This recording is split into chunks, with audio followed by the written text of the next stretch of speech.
Bonjour, Monsieur Tito. Bonjour, Madame Cynthia. Merci d'avoir accepté notre invitation. C'est moi qui vous remercie, Madame.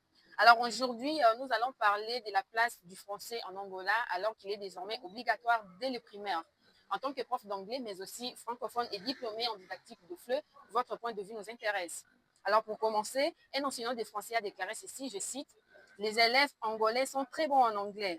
Je suis enseignant de français et il est difficile d'enseigner le français en Angola et de motiver les élèves à l'apprendre.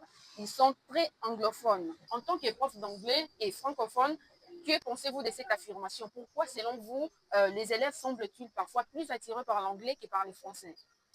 Je ne suis pas tout à fait d'accord avec cette affirmation. C'est vrai que les élèves sont très attachés à la langue anglaise, mais ce n'est pas difficile d'enseigner la langue française parce que nous avons des méthodes, des techniques qui facilitent l'enseignement de la langue française. Très bien. Vous avez raconté que votre père vous avez conseillé de poursuivre des études en français, même si vous aviez des appréhensions. Oui. Aujourd'hui, vous êtes diplômé, vous avez un bac plus 4 en didactique de FLE. Oui. Quel regard portez-vous sur ce choix? Oui, c'est vrai que j'avais des appréhensions parce que dans la société angolaise, il y a des préjugés pour ceux qui parlent la langue française. Et ça me faisait peur. Je ne voulais pas apprendre la langue française. Quel préjugé, par exemple? Par exemple, les enseignants de français ne sont pas très bons en enseignant le français. Heureusement, aujourd'hui, la qualité d'enseignement s'est beaucoup améliorée. Et les gens pensent que ceux qui parlent la langue française sont des Congolais. Alors, pour ceux qui parlent la langue française, on pense que vous êtes des Congolais. Ils sont assimilés par des Congolais. Oui. Malheureusement, mais ce n'est pas le cas. Ce n'est pas le cas tout à fait. Et les Congolais, il y a des Congolais qui parlent très bien la langue française. Comme ici en Angola, il y a des Angolais qui parlent mal la langue portugaise. Oui. Il y a ceux qui parlent bien, c'est comme n'importe où.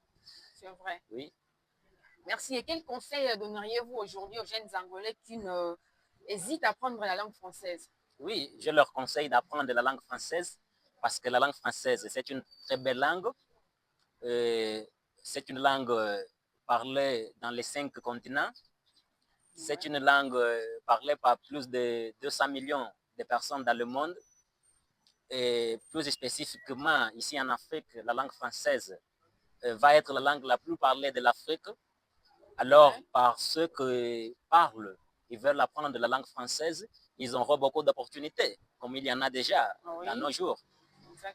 Par exemple, le gouvernement angolais a décidé de faire partie de l'OIF, l'Organisation internationale de la francophonie, depuis 2024, parce que la langue française est une langue qui ouvre beaucoup d'opportunités en Afrique et avec l'ouverture des marchés commerciaux et diplomatiques, ceux qui parlent la langue française, comme j'ai déjà dit, auront beaucoup d'opportunités professionnelles, linguistiques, académiques et d'autres.